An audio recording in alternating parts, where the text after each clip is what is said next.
These men are all Freemasons. And these are Freemasons. And so are these. He is a Mason, and so is he.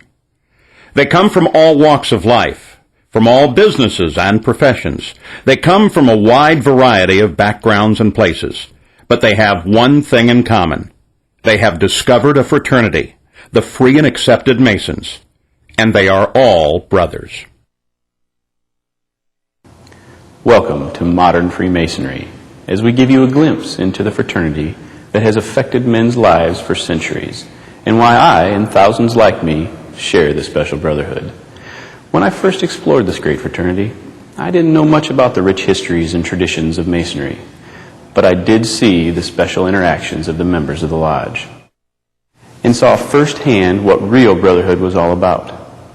These guys considered their fellow lodge members as a type of extended family, and I was impressed by the closeness they shared. As I learned more about my fraternity, I knew that my decision to be part of this grand society was one of the best ones that I would make for my personal and professional development. As I began to see how I fit into an organization that has affected the lives of many of our U.S. presidents, starting with George Washington, and includes some of the greatest movers and shakers of the past 300 years, I knew that I would benefit from these rich traditions, the same values and traditions that helped these men become better men, and having the same effect on me today.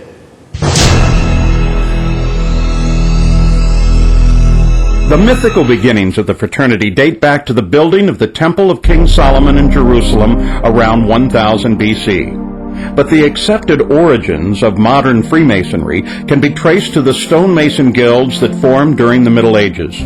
The trade secrets of building Gothic cathedrals from massive stones without the use of mortar and with the use of geometry to turn a small drawing into an enormous structure were jealously guarded secrets. Secrets not even divulged to the priests of the churches who employed them. The guilds were developed to train masons in these skills, to enforce a standard of workmanship, and to hold their members to those high standards, as well as protect those valuable secrets. As the Gothic style of architecture lost its popularity and the common people became better educated across Europe, the Masonic guilds lost their reason for existence. But as the Age of Enlightenment dawned, a group of philosophical men saw in Masonry the ideal metaphor for character building in men. Construction of a strong, well-balanced structure, built with the assistance of many like-minded men and dedicated to God, much like the cathedrals of old. By the early 1700s, Freemasonry had changed from a guild of operative masons who actually built buildings to a character-building society of speculative masons, dedicated to taking good men and making them better. The fraternity of Free and Accepted Masons has been an integral part of culture of the civilized world throughout much of recorded history, and part of American society long before the colonists took up arms against the Crown in 1776. Many Americans don't realize that the development of America as a nation is interwoven with Masonic history, an illustration of Masonic traditions and values at work. These ideals of faith, combined with tolerance, charity, and responsibility, and belief in the intrinsic goodness and equality of man, were carved into the foundation of our nation by men who first learned to practice them in a lodge. George Washington, Ben Franklin, John Hancock, James McHenry, and James Monroe were Masons. 9 Freemasons signed the Declaration of Independence, and 10 signed the Constitution, and 14 U.S. presidents have been Masons. As a Mason, I've taken advantage of the many benefits of membership. And of course, I'm having a lot of fun doing it. I came to realize that my fraternity serves me in a lot of ways, some of which I didn't expect at first. The members of my lodge are not just a collection of brothers who get together on meetings and other functions. They serve as a social outlet and mentors for achieving my goals. Masonry has introduced me to business and civic leaders that I otherwise may have never known. These personal connections represent just a slice of the fraternity's benefits. My fellow lodge members are also ready and willing to help me on a personal level, as they will be for you. The fraternity's great mix of ages and backgrounds lends itself to a personal support system, an experienced group of men who help me with challenges they've faced before. And most importantly, my brothers have become lifelong friends in the fraternity experience of a lifetime. Freemasons hold true to a set of timeless values, which makes the fraternity as impacting and relevant today as it has been for centuries. These enduring tenets have helped to guide men's lives, taking good men and helping them become better men by holding true to brotherly love, relief, and truth. These Masonic values are not just empty words on paper. No, to Masons they represent a daily guide for living.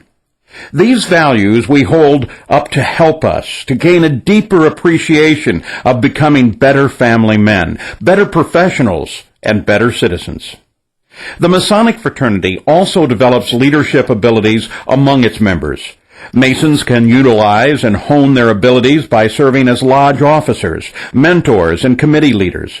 But Masonry also provides many other opportunities for further involvement, all of it fun and all rewarding.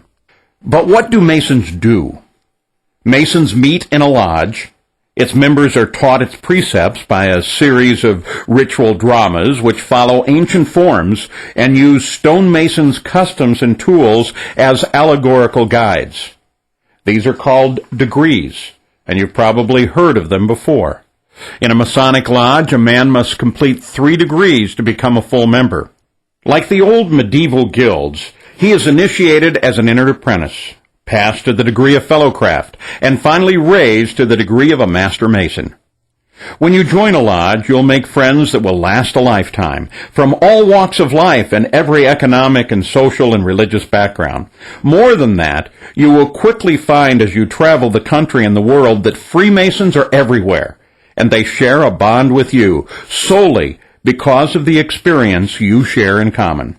Once a man becomes a Master Mason in his home lodge, he can enjoy further brotherhood and involvement in other Masonic organizations known as appendant bodies, including the Scottish Rite, the York Rite, and the Shrine. Because Masons are an eclectic mix of men from all walks of life, the other groups have developed over the years to enlarge upon the lodge experience. They offer deeper understanding of involved leadership as well as charitable and philanthropic activity. History, symbolism, charity, personal growth and development, friendships that last a lifetime.